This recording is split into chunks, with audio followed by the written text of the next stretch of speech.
Shocking news in Hollywood. Dakota challenges Jamie. I will sue him back. Hollywood is accustomed to half-hearted apologies, cold press releases, and backstage handshakes. But that morning, the city woke up to an unmissable statement, a statement laced with legal gunpowder, cutting short any carefully prepared PR strategy. I will sue him back. Dakota. No exclamation points, no emphasis needed, just 4 words, enough to derail a story already as tense as a tightrope. From the courtroom to the press conference.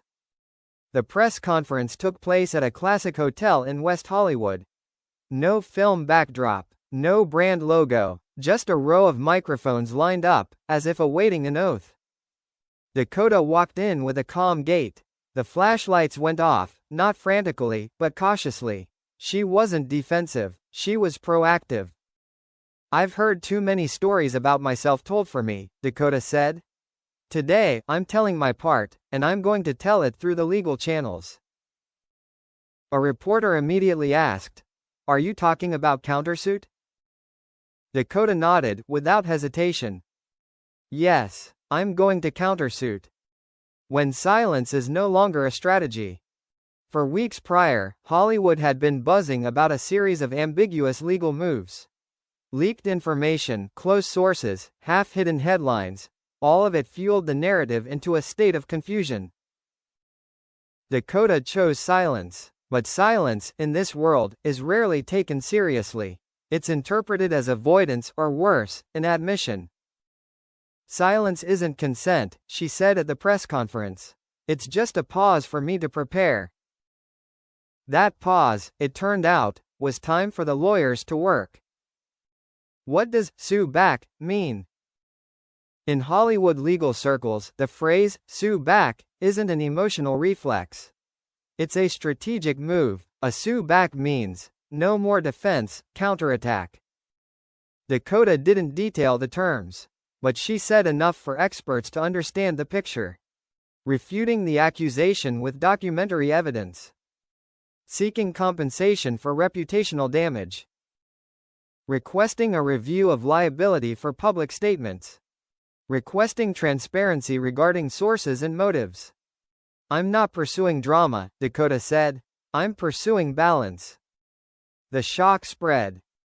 In just 1 hour, major news outlets simultaneously changed their headlines. From "Controversy Escalates" to "Two-way legal battle." New hashtags appeared. Hashtag sue back. Hashtag Dakota fights back. Hashtag Hollywood courtroom. One media analyst commented, "When one side announces a countersuit, the story is no longer about who is right or wrong in the press. It shifts to the question, who is willing to go all the way?" Jamie's response, silence and calculation. While Dakota spoke directly, Jamie's side didn't respond immediately. No statement, no press release, no lawyer appearing on camera. This silence, unlike previous instances, didn't convey calm. It conveyed calculation. A source in the entertainment industry whispered, "When the other side declares a countersuit, you have to re-examine every word you've said in the past. Every single word. Hollywood understands.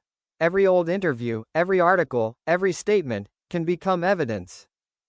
Dakota and the decisive moment. Someone asked Dakota, "What made you decide to cross this line?" She thought for a few seconds.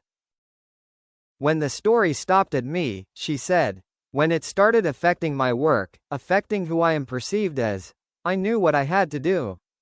She wasn't talking about revenge. She was talking about boundaries. There are boundaries that, if not drawn by law, will be erased by rumors. Behind the scenes, the legal team takes its place. According to confirmed sources, Dakota's legal team has completed reviewing years of public statements, making a reputational damage dossier, preparing a counterclaim, developing a long-term strategy, not just one trial. An entertainment lawyer commented, "This is not an impulsive move. This is a calculated move." The media is caught between two fires. Editors understand that, from this point on, every word published could be quoted in court. The tone shifts dramatically. Less speculation. More phrases like, according to records, according to lawyers. More legal analysis instead of emotional commentary. One editor-in-chief admitted, when a story goes into legal action, the press has to change its role, from storyteller to observer. I'm not afraid of dragging it out. A thorny question was posed at the end of the press conference. If this drags on for years, are you prepared for it? Dakota answered slowly. Justice rarely goes fast. But it's necessary.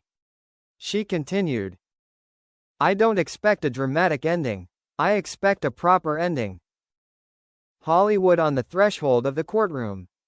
That night, Hollywood didn't have a party. The calls took place in the shadows. Lawyers, managers, partners, film studios. Someone mentioned contractual risks. Someone mentioned ethical clauses. Someone mentioned long-term reputation. And at the heart of it all, was a statement that slammed shut the door on ambiguity. No longer a personal story. Dakota emphasized. This isn't just about him and me. This is about who has the right to tell their story. In an industry where images are often controlled by others, reclaiming the right to self-expression is a political and legal act. When counterattack becomes a declaration, I will sue him back. That wasn't a threat, it was a declaration. A declaration that silence is no longer an option. A declaration that fame is not a bargaining chip. A declaration that Hollywood, however glamorous, must abide by the rules of truth and the law. This story isn't over. It may drag on. It may take unexpected turns. But from the moment Dakota said, I'll sue him back, Hollywood understood that. This is no longer a media battle. This is a confrontation written in law. And this time, no one can silence it.